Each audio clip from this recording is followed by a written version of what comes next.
Oke, halo dan selamat datang kembali. Hari ini kita bakal bahas sesuatu yang penting banget nih, apalagi buat Anda, para calon guru sekolah dasar.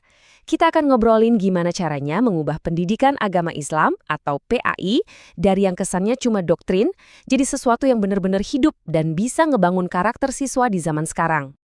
Coba kita mulai dengan pertanyaan ini ya. Selama ini, PAI itu identik sama apa sih?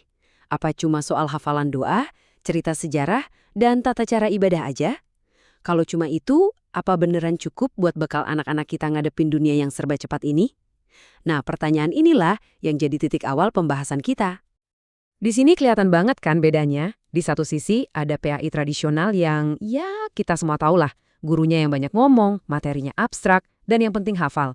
Nah, di sisi lain ada pendekatan kontekstual yang kita butuhkan sekarang. Fokusnya ke siswa, nyambung sama kehidupan mereka sehari-hari, dan tujuannya jelas, ngebangun nilai dan karakter.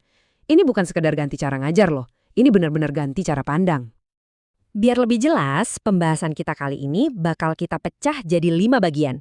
Kita mulai dari apa sih tujuan PAI sebenarnya, terus tantangannya apa aja di kelas zaman now, gimana strateginya, gimana PAI bisa ngebangun karakter, dan yang paling penting, di mana peran Anda sebagai guru dalam semua ini.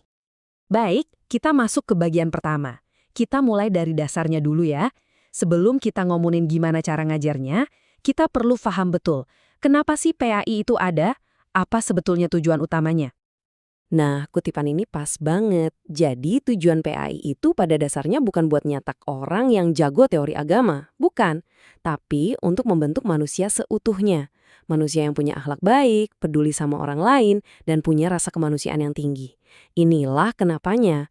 Inilah alasan mendasar yang harus jadi panduan kita. Oke, sekarang kita lanjut ke masalah utamanya. Kenapa sih cara-cara lama itu udah nggak cukup lagi? Nah, ini dia jawabannya. Dunia sekarang itu beda banget, dan PAI tradisional seringkali nggak bisa menjawab tantangan zaman. Inilah bisa dibilang medan perangnya Anda nanti sebagai guru. Coba kita lihat lebih dalam ya. Tantangan yang bakal Anda hadapi itu nyata banget. Anak-anak sekarang itu kan dibanjiri informasi dari mana-mana, gampang banget keganggu sama gadget, kadang jadi cuek atau apatis. Belum lagi ada bahaya paham-paham ekstrim. Tapi mungkin yang paling berat adalah mereka sering ngerasa pelajaran PAI itu nggak nyambung sama hidup mereka. Jauh banget dari kenyataan.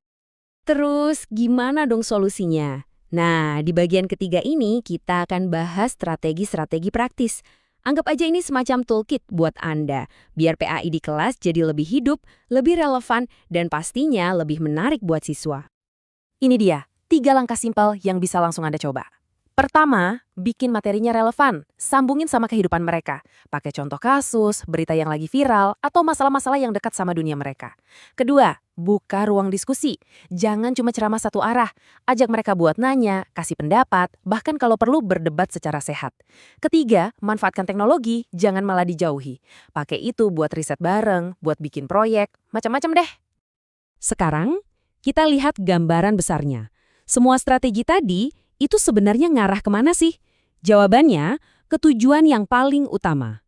Ngebangun karakter dan nilai-nilai kemanusiaan dalam diri siswa. Inilah inti dari PAI yang kontekstual. Tapi sebelum lanjut, kita samakan persepsi dulu ya soal apa itu pendidikan karakter. Ini bukan sekedar ngasih tahu, ini boleh, itu nggak boleh. Bukan. Ini adalah sebuah upaya yang sengaja kita lakukan supaya siswa itu paham, peduli, dan mau bertindak berdasarkan nilai-nilai etika dan kemanusiaan itu. Intinya gini PAI, yang kontekstual itu secara langsung ngebangun fondasi karakter yang kuat. Contohnya gampang, waktu kita cerita tentang kepedulian Nabi, sebetulnya kita lagi ngajarin empati.